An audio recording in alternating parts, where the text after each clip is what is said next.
नळ लिकेज असणे हे फक्त त्रासदायक नाही, तर त्यामुळे पाणी वाया जाते. आज आपण एक सोपी प्रक्रिया शिकणार आहोत. मज नळातील स्पिंडल व त्याचे पार्ट्स काढून स्वच्छ करून परत बसवणे. काम सुरू करण्याआधी आवश्यक टूल्स तयार ठेवा, जसे की स्पॅनर, प्लायर्स, स्क्रूड्रायव्हर आणि ॲलन की. नेहमी लक्षात ठेवा, नळ दुरुस्त करण्याआधी पाण्याचा पुरवठा बंद करणे अत्यंत महत्त्वाचे आहे. प्रथम नळाचे हँडल काढा. ते काढण्यासाठी ॲलन कीचा उपयोग करा.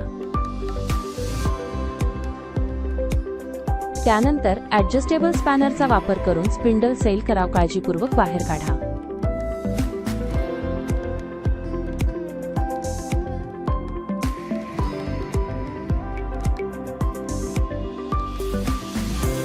स्पिंडल वेगळा करून त्यातील वॉशर, सिरामिक डिस्क आणि ओ रिंग तपासा.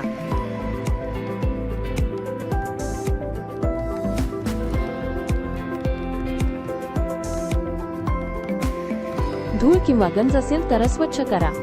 जर वॉशर जुना किंवा तुटका असेल तर तो नवीन बसवावा. सर्व पार्ट स्वच्छ झाल्यावर किंवा बदलल्यानंतर त्यांना परत नीट बसवा. नंतर स्पॅनरने घट्ट करून हँडल परत लावा.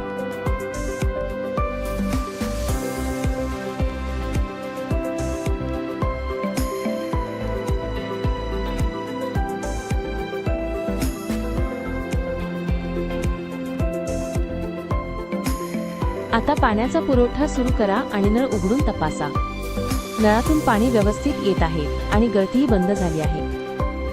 अशा छोट्या छोट्या दुरुस्त्या शिकल्याने आपण पाणी वाचवू शकतो आणि आपली प्लंबिंग कौशल्य अधिक विकसित करू शकतो.